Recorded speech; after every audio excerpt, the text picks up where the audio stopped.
सुप्रभात, जय श्री कृष्णा। कहाँ जा रही मम्मी? आज निमंत्रण है आपका? हाँ। ओहो, सिखाया यह निमंत्रण में। अच्छा देखिए,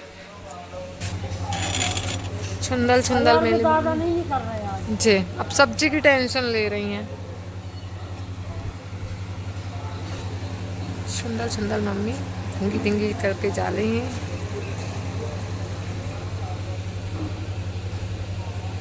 कर रही हैं और दान देने के लिए मम्मी ने निकाल लिया है। वो चप्पल सुधारने वाले दादाजी को दान में देंगी ये चीज़ें।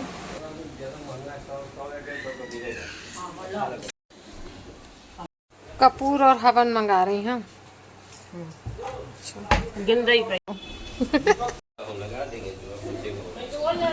है मालना नहीं, ठीक नहीं नहीं, कपूर चंदन और हवन इतना तो याद रहेगा उनको, वो लाना है गायत्री मंदिर से। कर रहे हैं भैया के बाहर आने का। अंदर आ जाओ ना, चाय पी लो। दाल चावल। अरे वाह, अपने घर आ रहे हैं तो उनकी दे दो, दादा कहाँ बन गए। हाँ सही तो ठीक है, धरो एक फालतू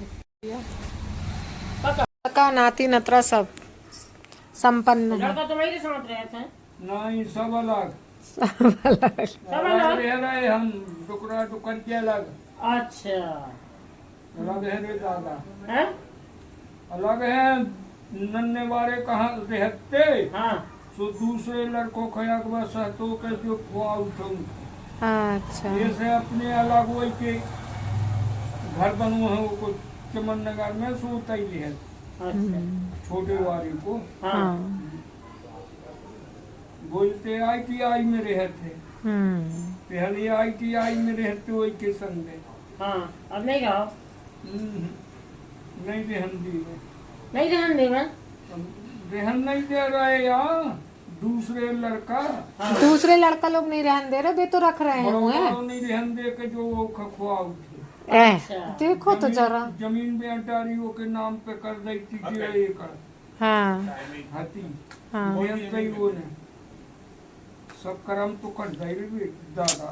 हरे राम, बताओ सही बात है। सब कर्म कर लो। सही बात क्या है। वो अपने दिन भर कर हैं तो अपने खावे खर्च के तो चल है दादा। खूब चला था दादा, चलाने वाली तो वे बैठी है। पापा ऐसा मंझले संजले भी रहे। हाँ हाँ, चलो अच्छा है। सब सुना था ना, तो करना चाहिए माता पिता की सेवा। सबसे बड़ी सेवा तो वो ही है। हाँ। पहले ही एक पल को पूजा ना करो। हाँ, चाहे एक पल पूजा ना करो, सही बात है। माता पिता की सेवा करना मतलब भगवान की सेवा करना। कहते हैं मंझलो संजलो नन्नो, सब लड़का अच्छे हैं, सब लेकिन कहते क्या हैं। करें, बैठे बैठे एक साल बैठे रहे हाँ तो पूरे हाथ जाम हो गए तेरे दादा। हाँ बैठे बैठे हाँ हमने कई 4 से मुलाकात भी हुए थे। हाँ 4 से मुलाकात भी हुए थे और अपने पूरे भी तो चलत रहते और अपनो खर्च चल रहा हो। और का बात भी सही है। तो का वो लिखो है रे दादा, लोटस लिखो है। खूब अच्छी सिल दे दादा, फिर कोई टेंशन नहीं करता।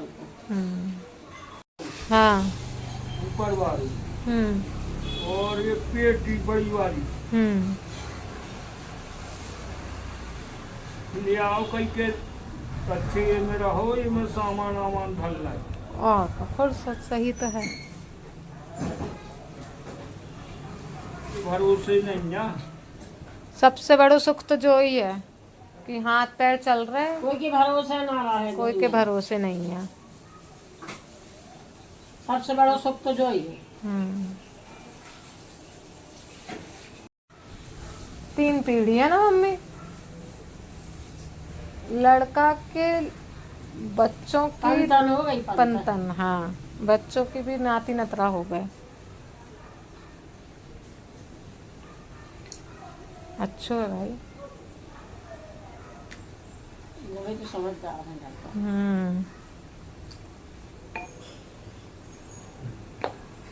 What? बात खत्म।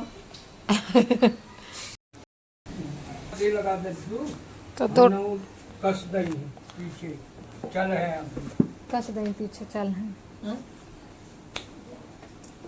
लो पैसा। हाँ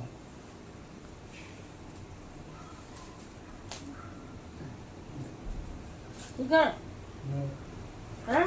हो कम सुनाई पड़ा था आपको। मेरे से तो कह रहा है दादा तुम तो और आप कह रहे हैं दादा खाना खा के चाहिए, बनो है नहीं है खाना। खाना बना रहे हैं। खाना बना नहीं, तुम कह रही दादा खाना खा के। अरे बेटा रे खा तुमने क्या दी मैंने खा लो रे बेटा और जो खाना तो दिया था जो तो क्या हो जो तो मुंह पे खाब न है हैं जो तो खावे न रे बेटा जो तो हो तो खाओ। अरे खा ले हो तो कौन कमाते दादा। हाँ वो तो है रे दादा। चलो काटो टमाटर। हूँ भाभी जी के पास जीव पुत्रिका व्रत की इंफॉर्मेशन लेने के लिए। क्या होता है ये, चलिए मिलते हैं भाभी जी से। नमस्कार, मैं ये देखिए भाभी जी हैं। भाभी जी से जानकारी लेते हैं कि जीव पुत्रिका व्रत क्या होता है, किसको करना चाहिए और क्यों करना चाहिए और उसकी कथा क्या है। राधे राधे आप सभी को और जीवित पुत्रिका व्रत की हार्दिक शुभकामनाएं। तो आज का जो व्रत है इसे जीवित पुत्रिका व्रत के नाम से जाना जाता है और ये व्रत जो विवाहित महिलाएं होती हैं, पुत्रवती महिलाएं होती हैं, वो अपने पुत्र के दीर्घायु के लिए ये व्रत करती हैं। तो इसकी कथा कुछ ऐसे है कि जीवितवाहन नामक एक भगवान थे, मतलब वो बच्चे थे और अपने माँ के 2 पुत्र थे, वो एक वो थे और एक उनका भाई था। तो उनकी माता की मृत्यु हो चुकी थी और उनके जो पिता थे वो भी वियोग में राजपाट छोड़ के और मतलब सौंप के जीवितवाहन भगवान को और जंगल चले गए थे। तो फिर जब जीवितवाहन भगवान जो थे उनका मन नहीं लगा राजपाट में, तो वो सारा ही राजपाट को अपने छोटे भाई को सौंप कर वो भी जंगल चले गए अपने पिता की सेवा करने के लिए। तो एक दिन उन्होंने क्या देखा जंगल में कि एक नागरानी माता थी जो रो रही थी। तो उन्होंने उनसे जाके पूछा कि माता आप क्यों रो रही हैं, क्यों विलाप कर रही हैं, इस तरह से रुदन कर रही हैं।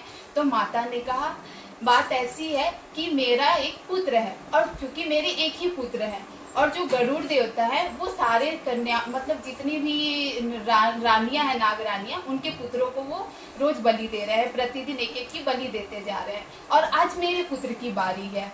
तो मैं इसीलिए विलाप कर रही हूँ, वियोग में हूँ और शोक में हूँ। तो उन्होंने उनके दुख को देख के कहा, जीवितवाहन भगवान को उनका दुख देखा नहीं गया। तो उन्होंने कहा माता आप रोइए नहीं और चुप हो जाइए, मैं आपके पुत्र की रक्षा करूंगा और आपके पुत्र की जगह मैं अपनी स्वयं की बलि दिलवाऊंगा।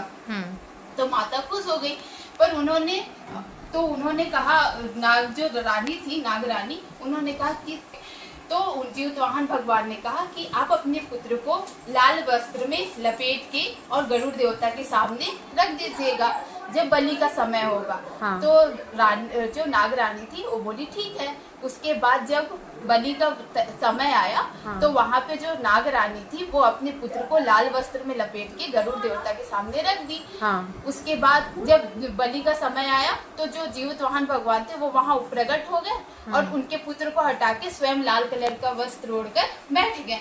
तो जब गरुड़ देवता बलि के लिए उन्हें अपने गोद में उठाए तो वो देख रही कि ना तो ये रो रहा है ना चीख रहा है, किसी भी प्रकार का कोई प्रतिक्रिया नहीं दे रहा।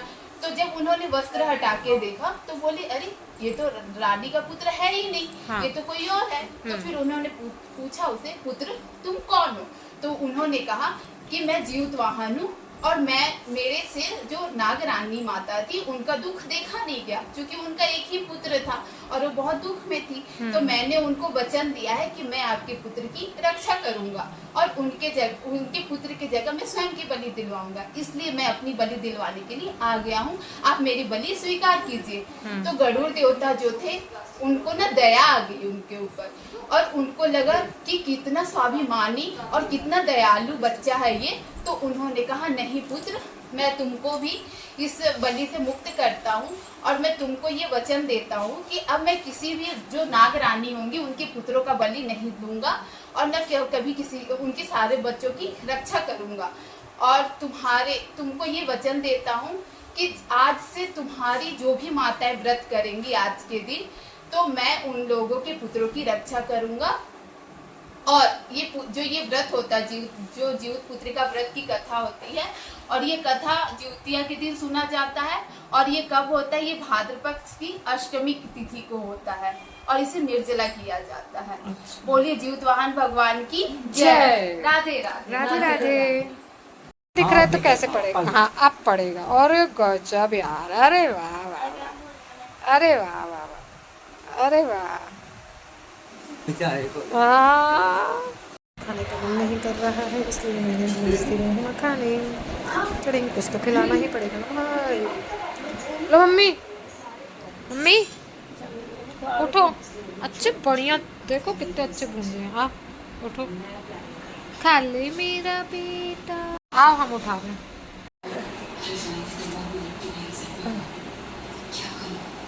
ठीक है, ठीक है, खा लो। मैं अपनी वाणी को देती हूँ विराम। जय Shri Radhe. Thanks for watching.